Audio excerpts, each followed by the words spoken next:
মুআজ্জাজ মুহতারাম, মুরব্বিয়ান ism এবং সামনে কলিজার টুকরা যুবক ভাইরা, পর্দার আড়ালে আমার সম্মানিত মা ও বোনেরা, আল্লাহ পাকের দরবারে লাখো কোটি শুকরিয়া জানাই। আহকামুল হাকিমিন রব্বুল আলামিন হাজারো ব্যস্ততার মধ্যেও আমার মতোই নগণ্য খাদেমকে আপনাদের এই শেখপুর বাজারে আসার এবং আপনাদেরকে একটাবার দেখার সুযোগ আল্লাহ আমাকে করে দিয়েছেন। কারণ আমি বলেছিলাম, আমি যতক্ষণ আপনাদের মধ্যে থাকি ততক্ষণ আমার ভালো লাগে, যতক্ষণ আপনাদের পাশে থাকি ততক্ষণ আমার ভালো লাগে।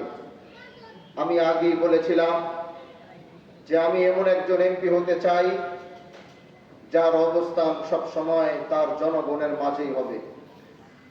জনগণ যখন তাকে খুঁজবে, মেম্বারকে খুঁজলে হয়তো পাওয়া যাবে না, চেয়ারম্যানকে খুঁজলে হয়তো পাওয়া যাবে না, কিন্তু এই সব কিছু বাদ দিয়ে এলাকার জনগণ যদি কখনো এমপিকে খুঁজে, তাহলে তারা যেন তাদের এমপিকে তাদের দরজায় পায়। আমি চেষ্টা করেছি এরকম একজন এমপি হওয়ার, আমি চেষ্টা করেছি এমন একজন আপনাদের ভাতিজা হওয়ার বা কারো ভাই হওয়ার। যখন আপনারা আমাকে চাবেন, আমি যেন তখনই আপনাদের পাশে থাকতে পারি।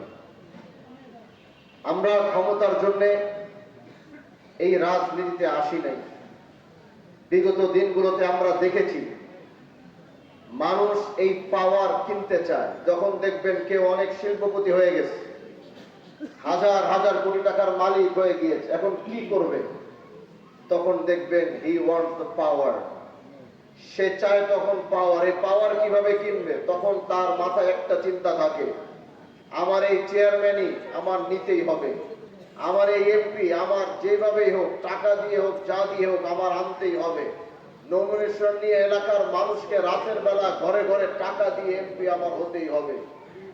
কিন্তু আমি হামজালা এই শেখপুরের বাজারে ইলেকশনের আগে এসে বলে গিয়েছিলাম যে আমি হয়তো আপনাদেরকে টাকা দিতে পারবো না, পয়সা দিতে পারবো না, আমার পক্ষে হয়তো সেই পয়সা দেওয়া সম্ভব হয়নি, সেই টাকা দেওয়া সম্ভব হয়নি, কিন্তু আমি আপনাদেরকে বলেছিলাম আমি আপনাদেরকে ইনসাফ পাইয়ে দিব এবং আপনাদেরকে অন্যায় অবিচারের বিরুদ্ধে আমি সংগ্রাম করে যাব।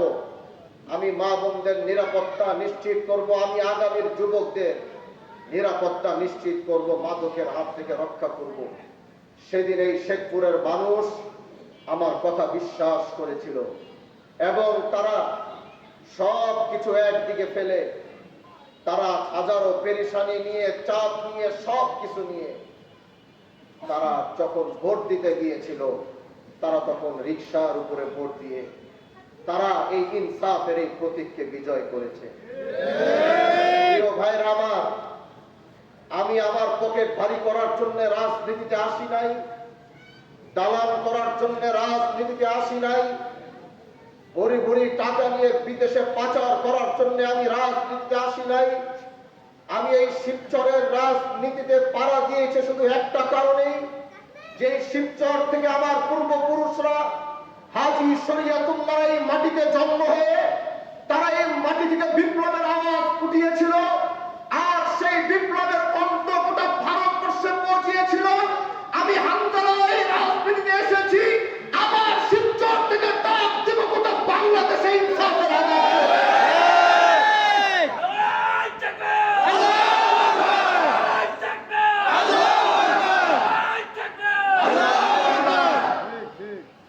প্রিয় ভাইরা আমার, এই শিবচরের মানুষের অধিকার ফেরত দেওয়ার জন্য রাজনীতিতে এসেছি। গরিব তার কণ্ঠ নিয়ে কথা বলবে, তার অধিকার নিয়ে কথা বলবে, সেজন্য রাজনীতিতে পাড়া দিয়েছি। শিবচরের মাটিতে কোনো আধিপত্যের রাজনীতি আগামীতে দেখতে চাই না। আমরা এই দেশের মানুষকে ঘরে ঘরে গিয়ে গিয়ে, রাস্তায় রাস্তায় গিয়ে গিয়ে এলাকার বরাদ্দ এসেছে আমার কাছে, কথাটি বলেছি, বরাদ্দ এসেছে আমার কাছে। আমি খবর নিয়েছি এলাকার মানুষ আসার আগে আমার নেতৃবৃন্দ পাঠিয়ে, কোন এলাকার রাস্তা কেমন, কোথায় রাস্তা প্রয়োজন, কোথায় কোনটা প্রয়োজন খবর নিয়ে আসেন। বিভিন্ন জায়গায় খবর নিয়ে সেখানে আবার নেতৃবৃন্দের কথার উপরে পুরোপুরি আস্থা না পাওয়ার কারণে অনেক জায়গায় হয়তো মনে করবে যে তার নেতৃবৃন্দ আইসা বা তারা যারা ভোট দিচ্ছে তার সাথে চলে, তারা হয়তো আইসা তাদের নিজের বাপদাদার রাস্তা আগে ঠিক করাবে। এজন্য নিজে প্রত্যেকটা ইউনিয়নে গিয়ে নিজের চোখে সেই রাস্তা দেখে সেই রাস্তার বরাদ্দ দিয়েছি। এজন্য বলেছি জনগণের টাকা জনগণকে বুঝিয়ে দিব ইনশাআল্লাহ। এজন্য আমরা চাই এই দেশটাকে ভালো রাখতে, আমরা চাই এই দেশটাকে মাদক আর অন্যায় অবিচার মুক্ত করতে। আমরা দেখেছি বিচারের নামে দেশে গরিবের উপর জুলুম করা হয়েছে, বিচার ব্যবস্থার নামে গরিবের উপরে কি পরিমাণে জুলুম হয়েছে এগুলো আমরা নিজের চোখে দেখেছি। মাদকের কারবারি করতে গিয়ে ভালো ভালো মানুষ নেতৃত্ব দিয়েছে মাদক কারবারি ছয়লাভ করার জন্য। আজকে অনেকে প্রশ্ন করে আপনাদের শিবচরে এত মাদক, আমি বলি গোটা বাংলাদেশের অবস্থা আমরা হাত দিচ্ছি দিয়েছে আমাদেরটা বের হয়েছে। আমরা যদি হাত না দিই তাহলে বের হতো না, আমরা হাত দিয়েছি এজন্য এই মাদকের বস্তা বের হচ্ছে। কিন্তু এটা কিন্তু শিবচরের অবস্থা না, এটা বাংলাদেশের প্রত্যেকটা থানা, প্রত্যেকটা জেলা, প্রত্যেকটা গ্রামের এই একই অবস্থা। এটা ভারতের একটা বুদ্ধি, এটা ভারতের একটা চাল। নেশার মাধ্যমে আগামীর যুবকদেরকে ধ্বংস করো, যখন যুবকদের প্রয়োজন হয় ওরা যেন মাথা উঁচু করে দাঁড়াতে না পারে। এজন্য ভারতের বর্ডার দিয়ে বাংলাদেশে প্রতিদিন রাতের বেলা হাজার হাজার বোতল ফেন্সিডিল ঢুকছে, আর মায়ানমার দিয়ে ইয়াবার পিস ঢুকছে আমার দেশের যুবকদেরকে ধ্বংস করে দেওয়ার জন্য। যখন দেশের প্রয়োজনে তাদেরকে দরকার হবে তখন যেন তারা অসুস্থ হয়ে বিছানায় পড়ে থাকে।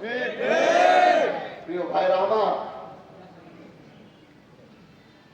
কিচ্ছু চাই না আপনাদের কাছে, শুধু আমাকে একটু সহযোগিতা করেন, আমাকে শুধু একটু আপনারা সহযোগিতা করেন। আমি বলেছি আপনারা সোচ্চার হন, ভয়কে জয় করতে হবে। আগে ভয়ের কারণে মানুষ জবান খুলতে পারে না, কি বলবে কি করবে। আমি বলছি আপনার কোনো ভয় নাই, ইনসাফের কথা যদি বলতে হয় আওয়াজ করে সমাজের সামনে দাঁড়িয়ে বলতে হবে। কে কি করবে আপনাকে, ন্যায়ের পক্ষে আপনি থাকবেন, কে আপনার চুলটা ছিঁড়বে সেই চুলটা ছিঁড়ার লোক আমি দেখতে চাই। আপনি ন্যায়ের পক্ষে আওয়াজ তুলেন, কথা বলেন, এরপরে যদি দেখবেন আমি আপনার পিছনে নাই তাহলে আর দরকার নাই আমার সাথে যোগাযোগ। কিন্তু হকের পক্ষে ন্যায়ের পক্ষে কথা বলা শিখতে হবে। যেখানে অন্যায় দেখবেন দাঁড়িয়ে যেতে হবে, জিজ্ঞাসা করতে হবে তাকে করে তুমি অন্যায় করেছো কেন, তার জবাব দিতে হবে। এই যে আগামীতে কয়েকদিন পর আপনাদের ইউনিয়ন নির্বাচন আসছে আগামী কয়েকদিন পর, আমি চাই আমি যেভাবে নির্বাচিত হয়েছি 19টা ইউনিয়নের চেয়ারম্যান সে একইভাবে নির্বাচিত হতে হবে। আমি যেভাবে এমপি নির্বাচিত হয়েছি 19টা ইউনিয়নে যে 19 জন চেয়ারম্যান পদপ্রার্থী হবে, আমি দেখতে চাই, আমি আপনাদেরকে বলতে চাই সম্পূর্ণ 100% ফেয়ারের ব্যবস্থা করে দিব, যেন কোনো ধরনের দুর্নীতি সেখানে না হয়। যে যোগ্য এলাকার জন্য যার দরদ আছে মানুষ তাকে বেছে নিয়ে আসে। আধিপত্য দেখিয়ে আগামীতে আর কোনো সুযোগ দেওয়া হবে না। মানুষ সচেতন হয়েছে, মানুষ ভালো মানুষকে দেখতে চায়, যারা এলাকার জন্য যাদের সত্যিকারী দরদ। টাকা দিয়ে যেমন এবার এমপি ইলেকশন ঘুরাতে পারে নাই, প্রত্যেকটা ইউনিয়ন নির্বাচনে এরকমই হবে। যে টাকা দিবে তাকে বেঁধে রাখবেন, তাকে কোনো ভোট দেওয়া হবে না। এলাকায় যে দরদ নিয়ে কাজ করবে, সে গরিবের ঘরের সন্তান হতে পারে, তার নুনক থেকে বার্তা ফুরাইতে পারে, কিন্তু তার ভিতরে সৎ আছে, তার ভিতরে ন্যায়নিষ্ঠা আছে, তার ভিতরে দেশের জন্য মায়া আছে, দেশের মানুষের জন্য মায়া আছে, তাকেই নির্বাচিত করে জনপ্রতিনিধি বানাইতে হবে। প্রিয় ভাইয়েরা আমার, এইভাবে যদি দেশটা আমরা করতে পারি, গোটা বাংলাদেশ আমি পারবো না।